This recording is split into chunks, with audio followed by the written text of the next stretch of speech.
Як і куды знік стары горад у Менску? Хто болей разбурыў, немцы ці саветы? І якую ролю ў гэтым адыграла НКВД? Адказвае доктар гісторыі Сергей Абламейка з удзелам Сергея Шупы. Невядомы Менск. Гісторыя знікнення.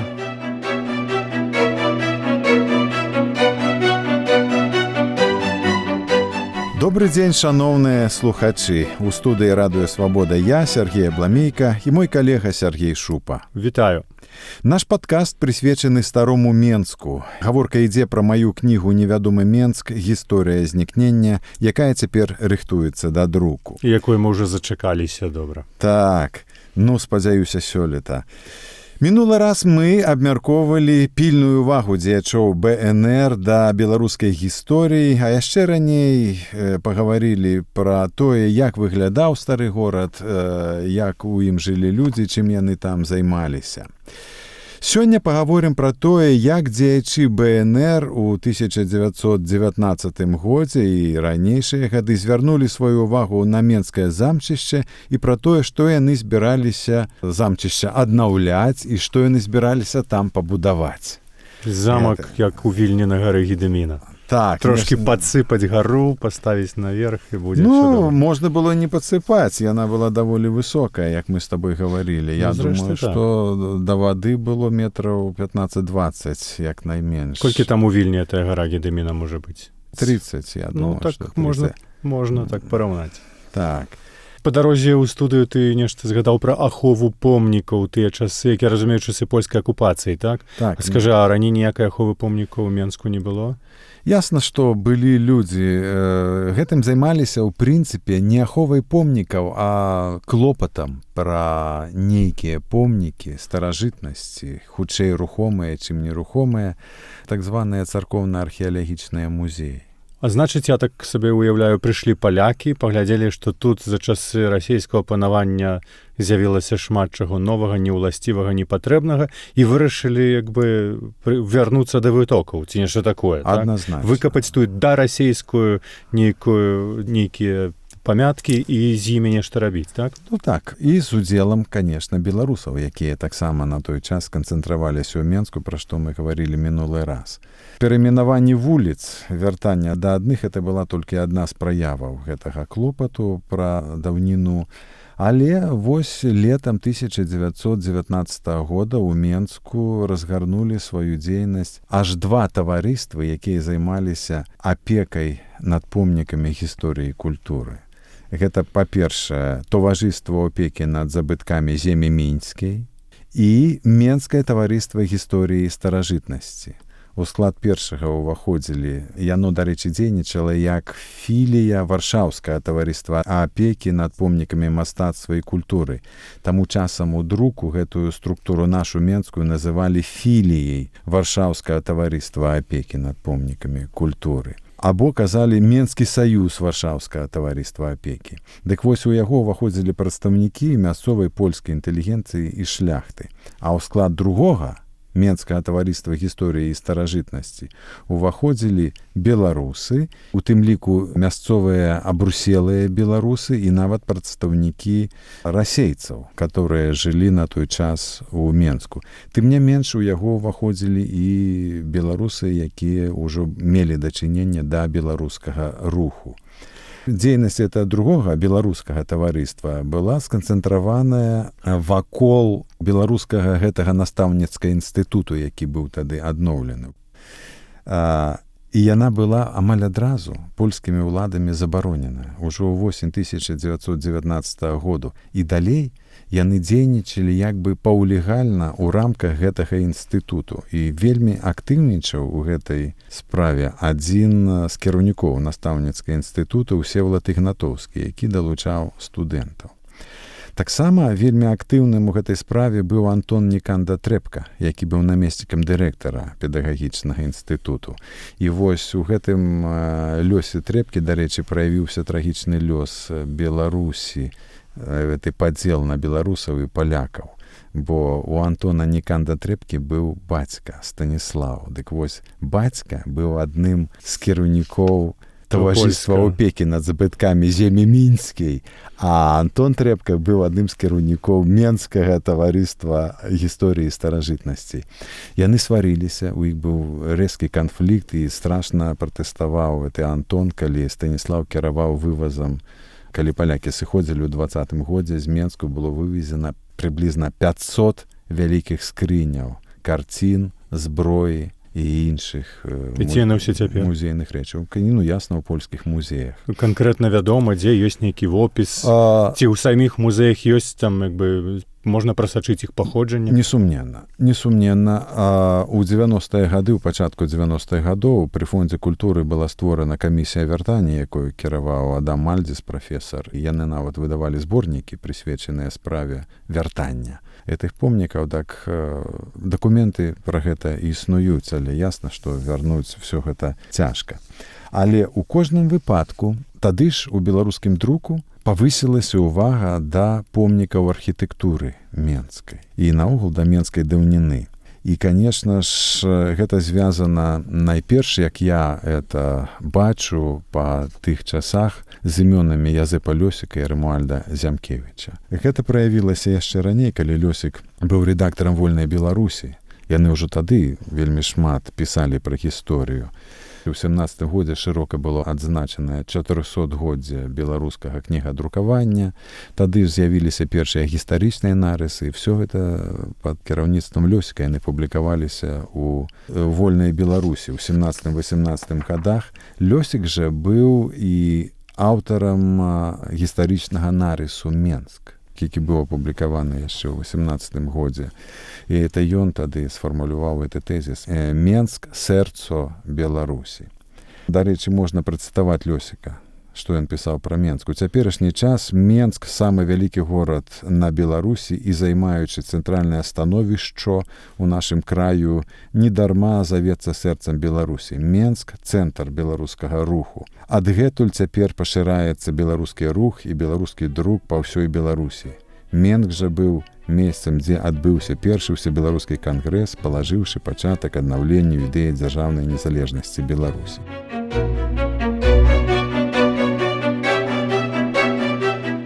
Невядомы Менск.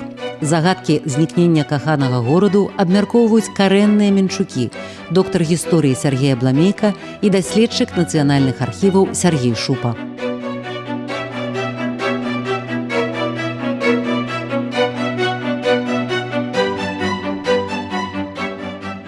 Карацей кажучы, ва ўсіх гэтых публікацыях стала закранацца тэма архітэктуры, помнікаў архітэктуры.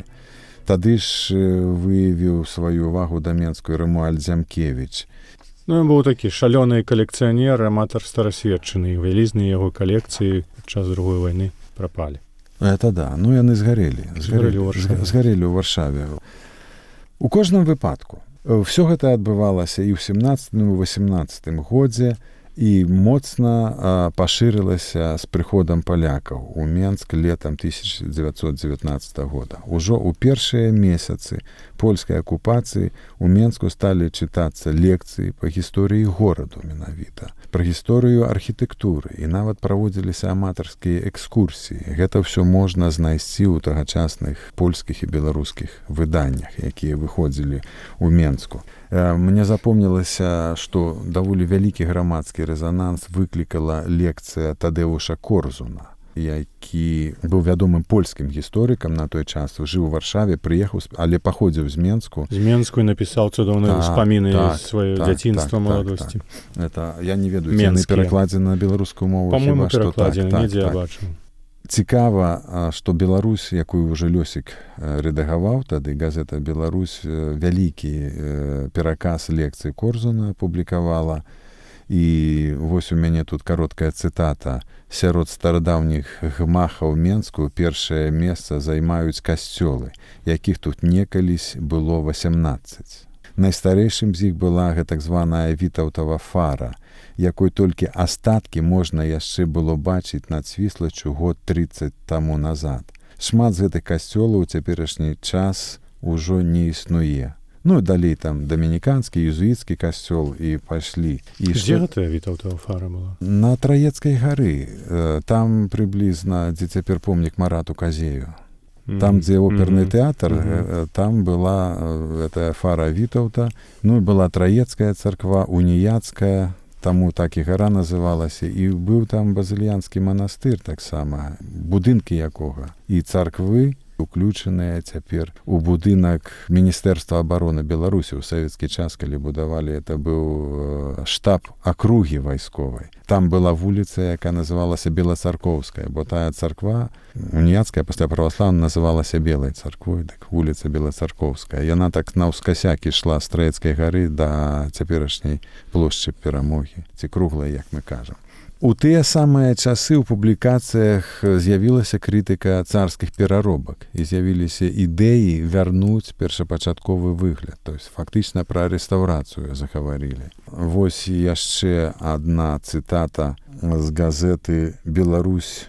Шмат яшчэ мае ў сабе Менск старадаўніх памятак, шмат прыгожых даўнейшых будынкаў зніштожана, шмат перароблена і пераробкай папсована. Гэтак папсавана пераробкай прыгожая гэтак званая жоўтая царква на нізкім рынку, пабудованая ў 17 стагоддзі ў стылі адраджэння, з прыгожым скляпеннем і царскімі дзвярмі, з копіямі абразоў Рафаэля і Корагія, которые цяпер перароблены і папсованы. Ну, это такіх публікацый было вельмі шмат. Дык вось існавалі пляны вяртання менскім помнікам архітэктуры іх першапачатковага выгляду і прызначэння. Напрыклад, тады ж збіраліся вярнуць выгляд Святадухаўскай царкве, сабору, перабудаванаму ў 19 стагоддзі той уніяцкай царквы. І што цікава, што толькі ў 21 стагоддзі гэтыя пляны былі рэалізаваны. У наш час Святадухаўка адноўленая, але перш сабор у 1936 годзе паспелі ўзарваць. Ну, але вот у тыя часы гэтыя ідэі ўпершыню з'явіліся, можна так сказаць. Ці гучалі там думкі наконт ратушы і аднаўлення? Так. Сапраўды, яны называліся, тады яны фармулявалі это так, расійскія пераробкі. Быў такі тэрмін у іх у газетах. Я вось табе працытую з газеты «Беларусь» за 20 сакавіка 1920 года. Дзе-нідзе яшчэ, як памятка мінуўшчыны, віднеюць орыгінальныя старашляхоцкія дварочкі, як дварочак Ваньковіча на Валоскай вуліцы. Трэба яшчэ ўспомніць, што на месцы цяперашняга высокага рынку, а тады пляцу Наполеона, была знамянітая ратуша, у якой мясціўся трыбунал. Гэты гмах загадаў раскідаць менскі губернатар Шклярэвіч у 1851 годзе разам з кабяніцамі Трэбарта і Макарэвіча, цяпер зусім папсаванымі. То есть яны абсалютна глядзелі на кожны дом і абураліся расійскімі перабудовамі у той час. А мы ўжо забылі сёння. Рэальна пра гэта нам ужо хаця б так аднавіць, або ўжо часам ідэалогія этой рэстаўрацыі, яна сягае толькі 19 стагоддзя, і практычна ніхто не думае на расійскія часы. А трэба было б думаць, а вось у 19-20 годзе яны якраз пра гэта думалі і гэта адчувалі.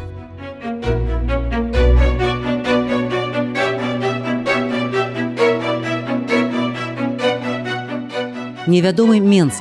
Гісторыя знікнення. Сяргей Бламейка абмяркоўвае свае архіўныя знаходкі з Сяргеем Шупам.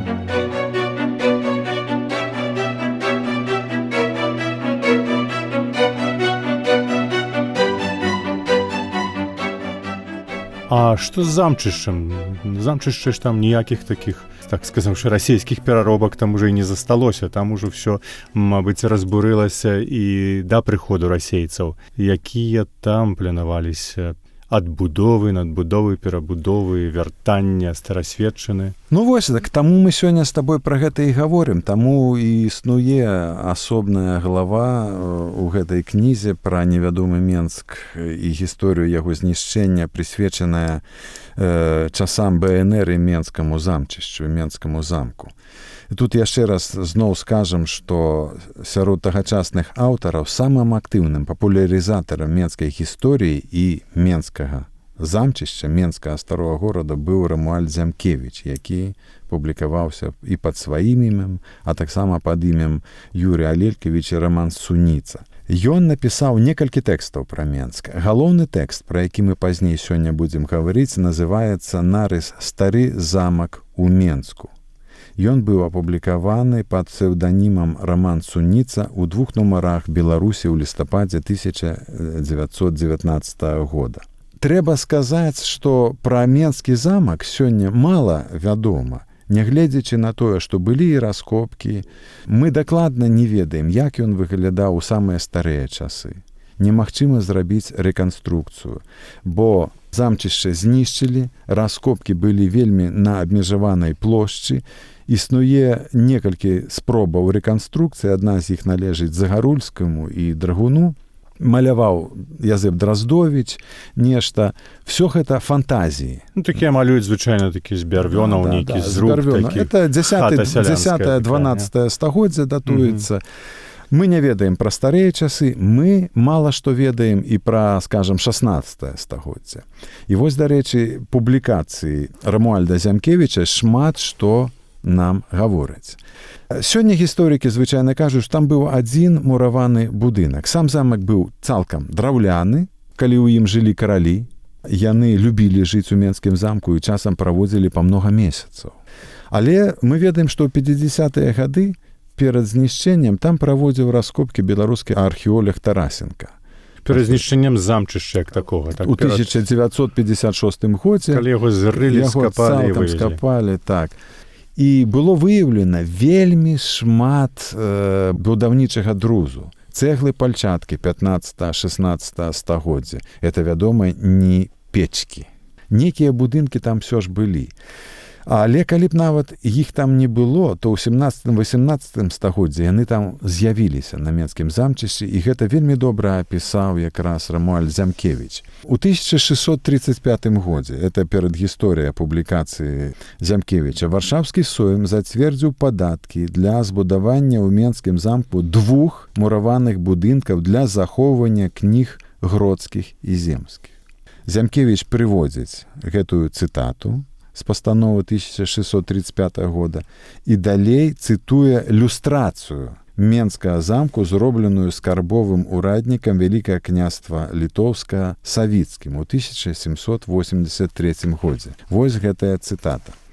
«Са старога рынку на замковы мост», это ў перакладзе мовай Зямкевіча, «Са старога рынку на замковы мост, блізка зямлі, гэта значыць нізка ляжачы, увайшоўшы ў замак, пляц вялікі, пустуючы, па левую руку, дзе быў будынак вялікі дзеравянны, а ў ім былі па абодвум старонам судовыя пакоі, которые то будынак праз пажар 1778 году дашчэнту згарэў. Тутака бліжэй да ўваходу ў замак 2 склепы, мураваныя, апаўшыя па пажары, без направы астаўшыя. Пры іх 3 склеп коштам цэлага ваяводства, а па просьбе онага ж стараннем яго вяльможнасці пана Хвелікса Піотуха Кубліцкага ест аснованы для злажэння архіву гродскага Менскага ваяводства, вымураваны вокны з кратамі і над дзвярыма крата жалезная, дзверы на крукі і замочкі устроены. Это такі дрэнны пераказ гэтай ілюстрацыі. Пераказ як пераказ. Так, але у кожным выпадку з гэтага апісання вынікае, што склепамі тады называлі аднапавярховыя будынкі са скляпеннямі. 2 з іх абваліліся, а 3 застаўся. З этой ілюстрацыі 1783 года вынікае, што там былі яшчэ, апрача гэтых 3 мураваных будынкаў, якія былі дзяржаўныя, былі, так сказаць, і прыватныя будынкі, якімі валодалі рэчыцкі мечнік Антон Пётух Кубліцкі і былы рэгент гродскі Менскага ваяводства Фелікс Пётух Кубліцкі. І вось як Замкевіч піша: «Сядзіба Пётухаў на замчышчы мела выгляд міні-замку. Дзядзінчык агароджаны з уваходнай брамай. Раней там месцілася Менская гродская канцылярія і Менская Магдебургія». То есть мы фактычна бачым яшчэ нейкія абарончыя збудаванні з яўна мураванай брамай. пры ёй, якія сцены, якія ў ёй будынкі, не пазначана, але ў кожным выпадку сам ён напісаў пра гэта. Фраза ў яго такая ёсць, што дапусціць трэба, што там быў дастатковы лік будынкаў для прыняцця і гасціны часта прыязджаючых у Менск каралёў. А як часта і з якой нагоды яны там ездзілі? Ну, это хорошее пытанне. Зямкевіч тады пераконваў беларусаў, што Менскі замак быў адным з самых улюбёных каралёў у 16 стагоддзі. Ён кажа, што Жыгімонт I стары і яго сын Жыгімонт Аўгуст вельмі любілі гэты замак. Напрыклад, ён апісвае, як 2 разы Жыгімонт I стары падоўгу жыў у Менскім замку. Першы раз у 1508 годзе Жыгімонт прымаў там парад беларуска-літоўскіх войскаў перад паходам на Маскву, а другі раз ён некалькі месяцаў зноў жыў. У 1514 годзе, калі войскі Вялікага княства Літоўскага ішлі на бітву пад Воршай пад кіраўніцтвам Канстанціна Астроскага. Уяві сабе, што якраз тады, за некалькі дзён да бітвы пад Воршай у верасні 1514 года, Жыгімонт у Менскім замку прыняў парад войскаў, яны памаліліся на дарогу і пад кіраўніцтвам Астроскага пашлі і разбілі расейцаў. Бітва эта, як вядома, стала славутай, і нават газеты выходзілі ў Европе, прысвечаныя гэтай перамозе, што, маўляў, спынілі нейкіх барбараў там, якія збіраліся ісці на захад далей. Карацей кажучы, Раман Суніца быў чалавекам, які апяваў Менскі замак.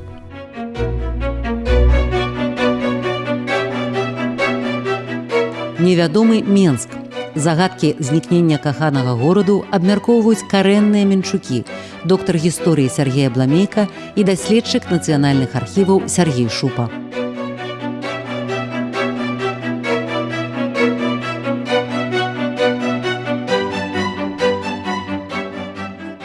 Чым яму так Менскі замак палюбіўся? Чаму менавіта ён засяродзіўся на Менскім замку? Я думаю, мой адказ такі, што яны з Лёсікам задумалі нейкую акцыю. 14 лістапада 1919 года адкрылася сесія Рады БНР у Менску. Тыя людзі ускладалі на яе вялікія надзеі. Мы з табой уже трошачку гаварылі пра гэта, здаецца, у мінулы раз, што вельмі хутка высветлілася, што гэтыя надзеі былі марныя, але тады, у лістападзе 19 года, сапраўды у іх былі надзеі.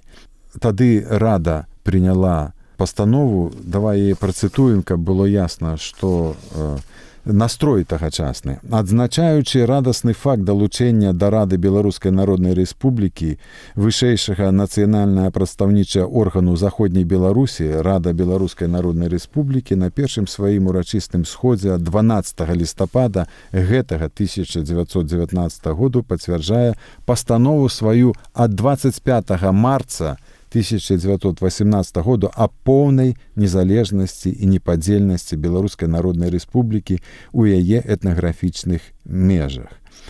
Далей яны пішуць, што мы павядзем сваю работу, чаго будзем дамагацца, ўсё, але ў кожным выпадку і газеты тады пісалі пра гэта, бы это было ўспрынята так, як паўторнае абвяшчэнне незалежнасці Беларусі. І вось у гэтых умовах чамусьці у газеце «Беларусь» 6 разоў за лістапад з'яўляюцца тэксты пра Стары Менск і пра замчышча. 4 лістапада газета друкуе нарыс Зямкевіча «Беларускія назовы вуліц Менску», 12 лістапада нарыс «Няміга і Менск», 14 і 16 лістапада з працягам «Стары замак у Менску», а 26 і 28 лістапада з працягам «Стары Менск у беларускіх успамінах». А галоўнае, слухай, што адзін з гэтых тэкстаў ужо раней публікаваўся, год перад гэтым, у газеце «Варта». І яны паўтараюць яго. На маю думку, гэта не выпадкова. І самае галоўнае з гэтых тэкстаў – это «Стары замак у Менску». Зямкевіч там піша: «Замкавая гара ў Менску, дзякуючы яе гістарычна-археалагічнаму значэнню, павінна быць выкарыстана пад пабудову новага замчышча для устаноў беларускага гаспадарства. Прычым археолагі і архітэктары павінны папрацаваць як пры раскопках, так і пры новай будове, каб асталася яна памяткай для будучых пакаленняў». Такім чынам з'явілася ідэя, што калі нейкая Беларусь будзе, і нейкая дзяржава будзе, то сядзіба ўраду і парламенту гэтай дзяржавы павінна знаходзіцца на замчышчы. І звярні ўвагу, што ён піша і пра археолагаў, і пра рэстаўратараў. Тут ужо і метадалагічна паказана, як трэба ставіцца да замчышча. Я лічу, што гэтая ідэя знайшла водгук у сэрцах тагачасных беларусаў. І зараз магу гэта, так сказаць, даказаць.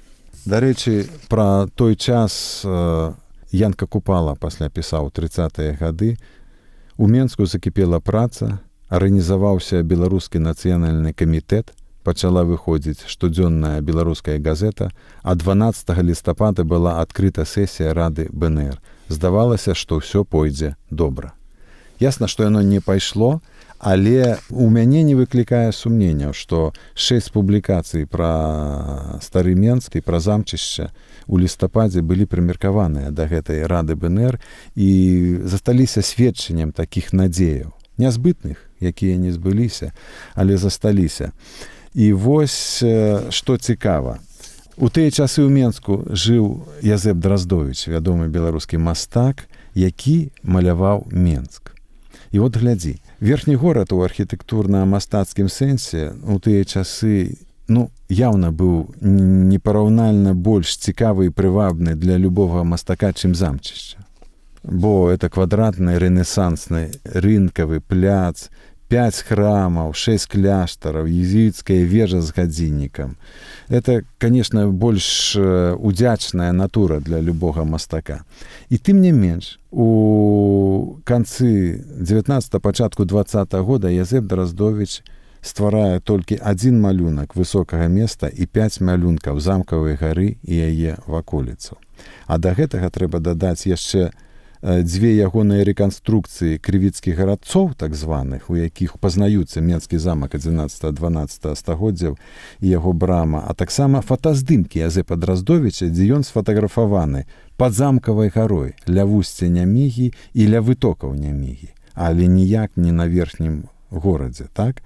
То есть фактычна мы бачым, што ў душы Драздовіча вот тая ідэя адгукнулася і аказалася агулам 10 выяваў у ягонай папцы, у бібліятэцы імя Якуба Коласа Акадэміі навук ляжыць, звязаных са старым горадам, і толькі 2 выявы іншых. Для мяне адназначна, што гэта мастацкі водгук разам з Купалавай цытатай тых надзеяў і тых мараў. Такім чынам, людзі БНР ужо тады звярнулі ўвагу на Менскае замчышча, і гэтая ўвага пасля у часы БССР была працягнутая, праявілася. Гэта выявілася ў тым, што калі ў складзе Інбелкульту была створаная камісія аховы помнікаў, то першай яе акцыі быў выхад на замчышча для так званага абгляду замкавай гары. Пра гэта мы будзем гаварыць у наступных нашых з табой гутарках. Скажы, калі ласка, вось, значыць, Першая сусветная вайна, Менск быў у такім розруху, там уцекачы, тое-сёе, пасля прыйшлі немцы. Мы ведаем, што нейкіх баёў за Менск не было, ваенных дзеянняў ніякіх.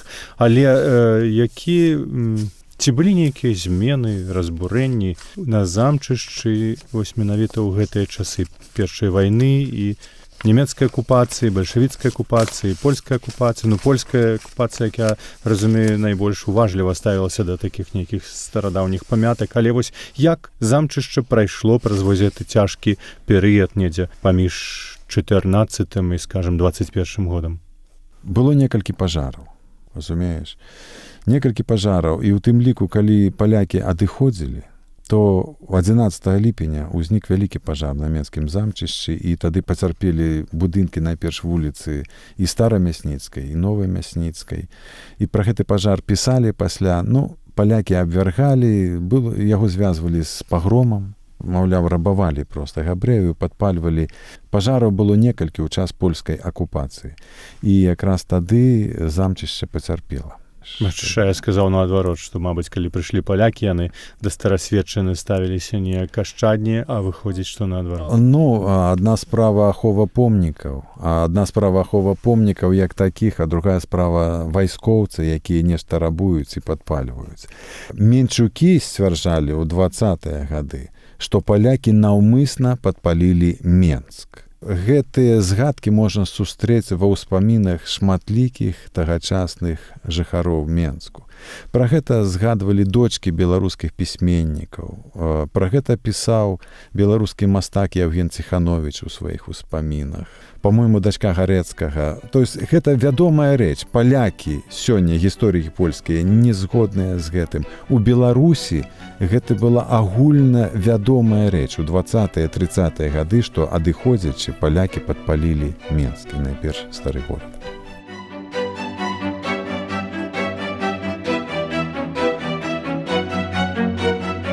Невядомы Менск. Гісторыя знікнення. Наступны падкаст Сяргея Абламейкі і Сяргея Шупы праз тыдзень. Падпішыцеся. Усе падкасты «Свабоды» ў інтэрнэце на адрасе свабода.орг. Штодня, у любы час, у любым месцы, калі зручна вам. свабода.орг. Ваша свабода.